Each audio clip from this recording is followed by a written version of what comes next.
Guys, welcome back. Today's daily devotion is to talk about how it feels when we feel forgotten. This touches home with me. You have no idea. So many times in my life, and for so long of my life when I was younger, I felt forgotten by God. I would pray and pray, and it just feels like He forgot me and He forgot my family. And I've said it many, many times before. When I see kids at my school bullying me and my brothers and my friends because we were poor and we weren't part of their crowd or whatever it was, but it seemed like God continued to bless them in their lives. It hit home with me. And for a long time, I didn't even want to pray. I didn't want that relationship with God because of how I felt. So this definitely hits home with me today. But this is day 2, talking about how we are not failures and what we need to do when we feel like a failure. And today's verses come to us from the book of Isaiah, chapter 49, verses 15 and 16.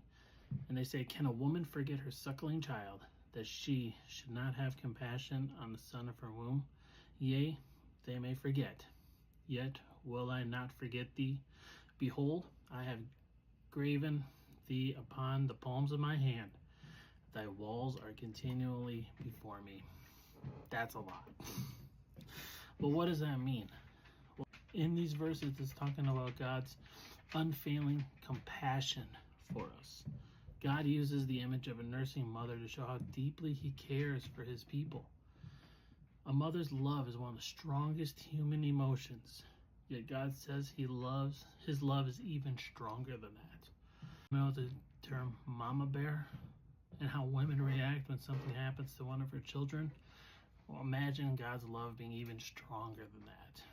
I can't, because when something happens to one of our kids and my wife goes into mama bear mode, I don't think I'm stopping that grizzly. I honestly don't. And almost every mother I know is the same way. They will burn this world to the ground for their children. But yet God's love and His compassion for His children is even greater than that. As rare as it is for a mother to forget her child, even if that happened, God says, "I will not forget you." This speaks directly to the fears of Israel and to us today. When we feel abandoned or overlooked, remember, God does not forget us. And trust me, I feel the same way. And you're going to hear me complain about this forever. But it's the same thing. I have so many things in my life were lining up for certain things and everything fell apart. And it's just not the direction that I was supposed to go in life. And that's fine. But for me, it's still heartbreaking. And when I pray on it and I don't see doors opening up, or I don't think that anyone's listening, it is easy to feel forgotten by God. But we're not supposed to feel that way, and do not feel that way. God has not forgotten any of us. Almost said forgiven. That's not true. But He has not forgotten any of us. He is listening to our prayers. But remember, everything happens on His perfect timing. He is listening. And everything that we go through, remember, is to make us stronger. It's to build our character. It's to build our faith, strengthen our faith in Him. So you are not forgotten.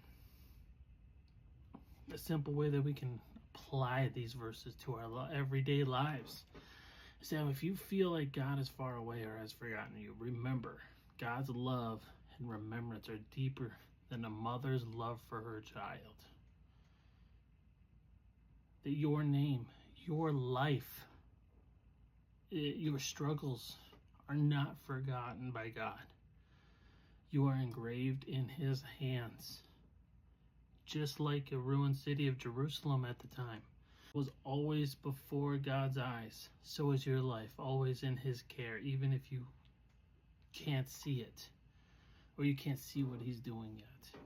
Remember, maybe ask yourself, have I mistaken God's silence for absence?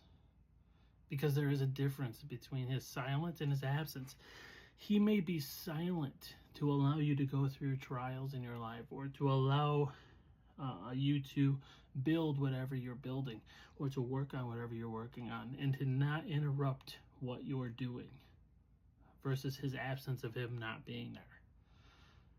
I mistake that at times. There's a lot of people I know that have mistaken that. But that's not what it's all about. And where can I look back and see the signs that he's been with me the entire time? Hindsight is always 20/20, right? When this is over, whether you're going through a trial, or you're trying to build something in your life, you're trying to serve him, you're going to look back and say, he was with me the entire time. He did not allow me to do this for a certain reason. He did not allow me to make these mistakes for a certain reason. He did not allow this to happen for a reason. You're going to look back and you're going to see it. I mean, just know how frustrated I was when I was burned out at my job, and I wanted something else. And there were jobs I think I would be great at, or that would provide very well for my family, and every single one of those jobs had closed doors, and I did not understand why. And then the pandemic happened in 2020. Every job that I tried applying to, that I thought I would be a success at, that I thought would provide for my family very well, closed their doors. And the people that I knew that left where I was working to go to these jobs were not happy. But yet the job that I was burned out at, that I wanted to leave, that I was done with because it wasn't building the life I wanted to build, stayed open. And I had a job throughout the entire pandemic, and that was only because of how much God blessed me in my life. He was not absent. He was silent, and he was working behind the scenes, and he was shutting doors because he knew what was best. And it wasn't on my timing, because on my timing I would have had those jobs right away. But it was on his timing. That timing said no, and that was for the better. So if you think God is silent and he's not listening, he's forgotten you. He has not forgotten you. He is letting you build towards something better. Trust me. He's still there. He's still listening. Just keep praying and keep pursuing and trying to do the best you can do. Because remember, as much as a mother loves her child, God loves us even more. Hope you have a blessed day.